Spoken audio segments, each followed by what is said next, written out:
नमस्कार विद्यार्थी मित्रांनो, पुन्हा एकदा स्वागत आहे तुमचे आपल्या गृहिणी स्टुडंट्स या एज्युकेशनल यूट्यूब चॅनलवरती। तर विद्यार्थी मित्रांनो, आपला आजचा व्हिडिओचा भाग हा असा आहे ज्यामध्ये आपण मुंबई उच्च न्यायालय भरती 2025च्या लिपिक, चालक, शिपाई व हमाल या पदाकरता परीक्षाभिमुख अशी संपूर्ण TCS पॅटर्ननुसार तुमच्या अभ्यासक्रमावर आधारित अतिशय महत्त्वाची अतिसंभाव्य प्रश्न आपण रेग्युलरली पाहत आहोत। तर आजच्या व्हिडिओमध्ये देखील आपण सामान्य ज्ञानमध्ये जेवढे काही त्यांनी टॉपिक दिलेले आहेत, इतिहास, भूगोल, नागरिकशास्त्र, राज्यशास्त्र तसेच चालू घडामोडी अशा सर्व बाबीवर प्रश्न इन्क्लूड केलेले आहेत। यामधीलच प्रश्न तुमच्या परीक्षेमध्ये येण्याची दाट संभावना आहे। त्यामुळे मित्रांनो, व्हिडिओ इम्पॉर्टंट आहे, काळजीपूर्वक आणि शेवटपर्यंत व्हिडिओ पहा। चॅनलवर नवीन असाल तर चॅनलला सबस्क्राईब करून ठेवा, एक लाईक करायला विसरू नका। सुरू करूया आपल्या आजच्या व्हिडिओला। तर पहिला प्रश्न पहा, मॅकमोहन रेषा कोणत्या दोन देशामध्ये येते? मॅकमोहन रेषा कोणत्या दोन देशामध्ये येते? भारत पाकिस्तान, भारत बांगलादेश, भारत नेपाळ, भारत चीन। काय उत्तर असेल या प्रश्नाचं? मॅकमोहन रेषा भारत व चीन दरम्यान येते। म्हणजे या प्रश्नाचे योग्य आणि अचूक उत्तर येईल पर्याय नंबर 4। आता भारत व पाकिस्तान, भारत व बांगलादेश, भारत व नेपाळ। आता भारत पाकिस्तान, भारत बांगलादेश यांच्या दरम्यान असणारी जी रेषा आहे एकच आहे। भारताला सर्वात लांब सीमा आहे ती कोणत्या देशाची आहे? तर बांगलादेशाची। म्हणजे किती किलोमीटर? जवळजवळ 4096 किलोमीटर इतकी सीमा भारतासोबत बांगलादेशाची लागलेली आहे। आणि समुद्रामध्ये काही सीमा आहे का? अंदमान निकोबार बेटात 0 खाडी आहे। त्यानंतर सर्वात कमी भूभागात सीमा कोणत्या देशाच्या संग आहे भारताची? तर अफगाणिस्तान सोबत आहे। मी तुम्हाला खाली एका चार्टमध्ये काय देश आणि त्यांच्यामध्ये असणारी सीमा याचा चार्ट तुम्हाला देत आहे बघा। मॅकमोहन रेषा कुठे? भारत आणि चीन 1914च्या शिमला करारानुसार निश्चित झालेली। त्यानंतर रॅडक्लिफ लाईन भारत आणि पाकिस्तानाच्या मध्ये असलेली रेषेला काय म्हटलं जातं? रॅडक्लिफ। ही 1947 मध्ये फाळणीच्या वेळी तयार झालेली रेषा आहे। त्यानंतर रॅडक्लिफ भारत आणि बांगलादेश, बांगलादेश अपूर्वी पाकिस्तान असल्याने हीच रेषा लागू होते। त्यानंतर हे बघा डोरंट रेषा कोणत्या दोन देशांदरम्यान आहे? तर भारत आणि अफगाणिस्तान। सध्या ही रेषा प्रामुख्याने पाकिस्तान आणि अफगाणिस्तानामध्ये आहे। त्यानंतर LAC म्हणजे line of the equal control ही भारत आणि चीन म्हणजे प्रत्यक्ष ताबा रेषा, लडाख आणि इतर भाग। त्यानंतर लॉग लाईन ऑफ कंट्रोल म्हणजे भारत आणि पाकिस्तान। तर जम्मू काश्मीरमधील लष्करी नियंत्रण रेषा ही अशी माहिती तुमच्यासमोर मी ठेवत आहे। परीक्षेच्या दृष्टिकोनातून खूप महत्त्वाची आहे, नोट डाऊन करत चला। पुढचा प्रश्न आपण बघूया। नटसम्राट हे नाटक कोणी लिहिलं आहे? काय नटसम्राट हे जे नाटक आहे हे कोणी लिहिलेलं आहे असा प्रश्न तुमच्या समोर आहे। पर्याय बघा, पु ल देशपांडे, प्र के अत्रे, वि वा शिरवाडकर आणि विजय तेंडुलकर। काय उत्तर असेल? नटसम्राट हे नाटक कोणी लिहिलेलं आहे? तर हे वि वा शिरवाडकर यांनी लिहिलेलं आहे। म्हणजे या प्रश्नाचं योग्य आणि अचूक उत्तर काय येईल? पर्याय नंबर 3 वि वा शिरवाडकर। त्यांनाच आपण काय कुसुमाग्रज या नावाने आपण ओळखतो। तर यांचा काव्यसंग्रह काय काय बघा, विशाखा आहे। हा सुद्धा वि वा शिरवाडकरांचाच काव्यसंग्रह। कोणता? नटसम्राट आणि विशाखा। त्यानंतर पु ल देशपांडे यांचे काव्यसंग्रह कोणकोणते किंवा ग्रंथसामुग्री काय आहे? ती फुलराणी, बटाट्याची चाळ, असामी असामी हे पु ल देशपांड्याचे लिखाण आहे। त्यानंतर प्र के अत्रे याने काय केले? मोरूची मावशी, साष्टांग नमस्कार, श्यामची आई असं लिखाण आहे आणि यांचे चित्रपट बनलेले। त्यानंतर विजय तेंडुलकर, घाशीराम कोतवाल, सखाराम बाइंडर, शांतता कोर्ट चालू आहे हे यांचे काय लिखाण आहे, पण याच्यावर चित्रपट आणि नाटकसुद्धा बनलेले। त्यानंतर वि स खांडेकर यांचं लिखाण ययाती ही त्यांची कादंबरी आहे। त्यानंतर भालचंद्र नेमाडे यांनी काय कोसला, हिंदू एक समृद्ध आटगळ हे त्यांचं भालचंद्र नेमाडेचं लिखाण आहे। त्यानंतर राम गणेश गडकरी यांचं एकच प्याला हे बहुचर्चित नाटक आहे। त्यानंतर व्यंकटेश माडगूळकर यांचं बनगरवाडी हा सुद्धा चित्रपट बहुचर्चित आहे। पुढचा प्रश्न आपण बघूया. युरोप आणि आफ्रिका या दोन खंडाच्या दरम्यान कोणता समुद्र येतो? युरोप आणि आफ्रिका या दोन खंडाच्या दरम्यान कोणता समुद्र? अरबी समुद्र, तांबडा समुद्र, भूमध्य समुद्र किंवा कॅस्पियन समुद्र? काय योग्य उत्तर येईल? पर्याय नंबर 3 भूमध्य समुद्र हा युरोप आणि आफ्रिका या दोन खंडाच्या दरम्यान येणारा समुद्र आहे. म्हणून या प्रश्नाचं योग्य आणि अचूक उत्तर पर्याय नंबर 3. परीक्षेच्या दृष्टिकोनातून मला या ठिकाणी मी एक चार्ट देत आहे.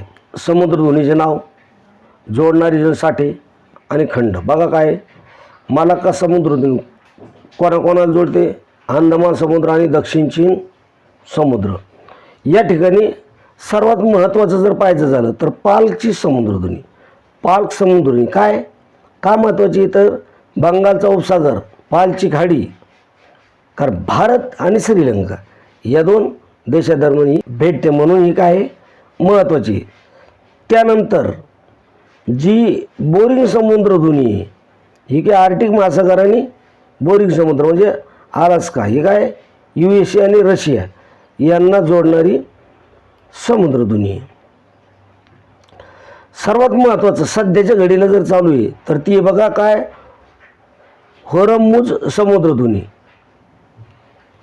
काय या ठिकाणी आता सध्या युद्धाची सावट आहेत म्हणजे ओमान आणि इराण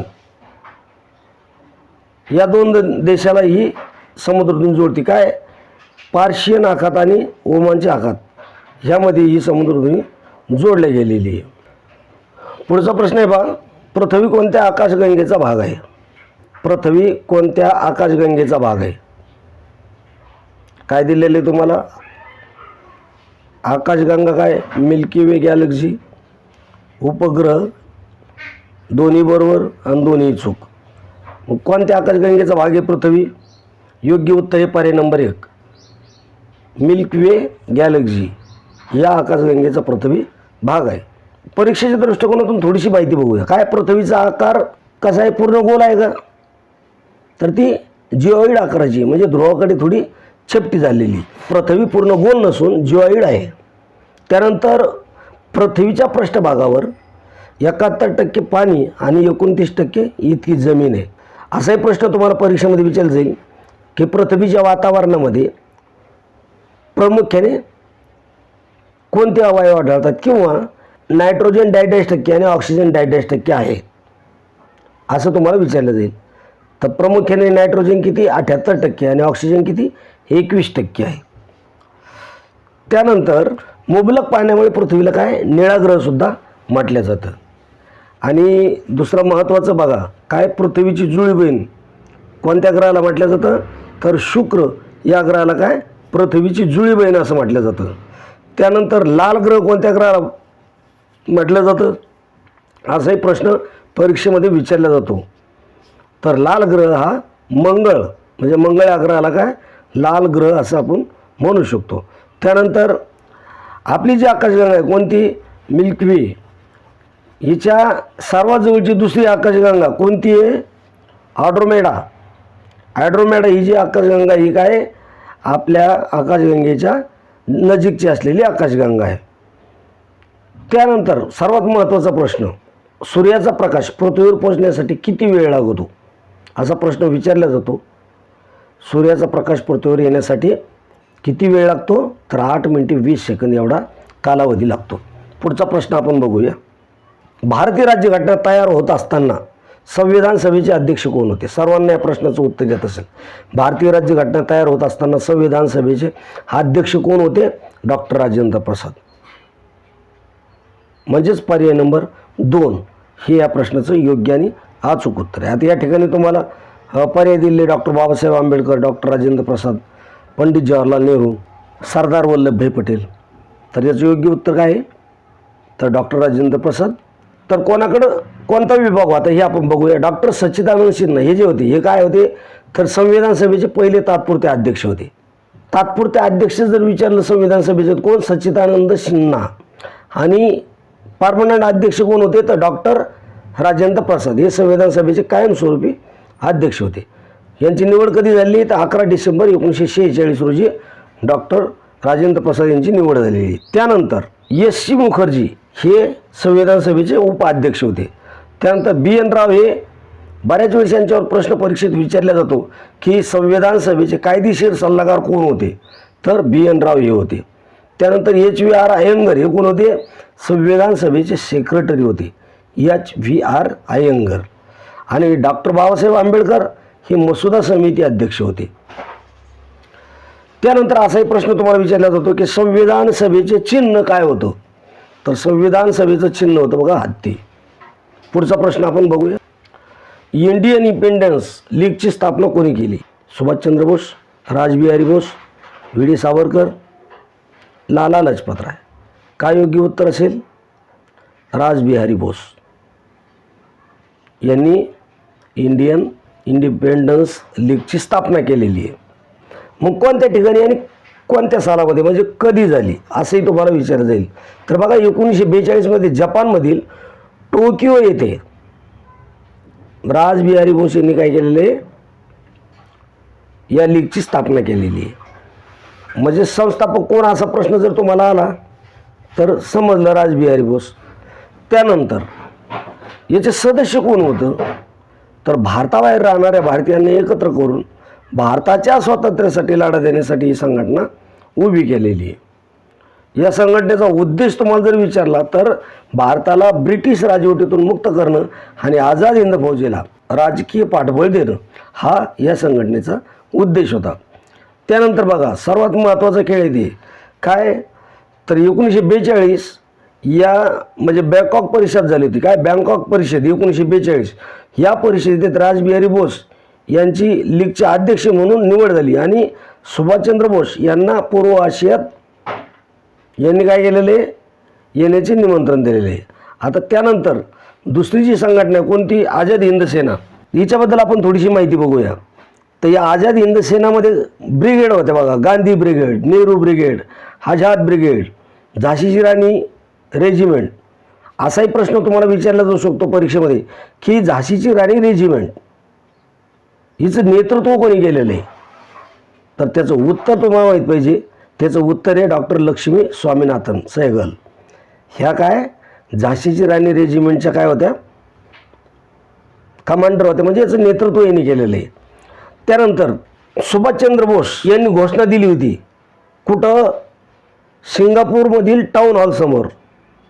कधी, 5 जुलै 1943ला. तर ती घोषणा कोणती होती, म्हणजे काय घोषणा त्यांनी दिली होती, तर ती घोषणा त्यांनी दिली होती चलो दिल्ली. लक्षात असू द्या, महत्त्वाचं आहे. असाही प्रश्न तुम्हाला विचारला जाईल. आझाद हिंद फौजेचे अधिकृत अभिवादन कोणते होते, तर जय हिंद हे त्यांचं काय अधिकृत अभिवादन होतं. त्यानंतर तुम मुझे खून दो मैं तुम्हें आझादी दूंगा. तर बघा हे आव्हान त्यांनी बर्मा म्हणजे आता म्यानमार म्हणतो आपण त्याला भाषणात केलेले, काय तुम मुझे खून दो मैं तुम्हें आझादी दूंगा.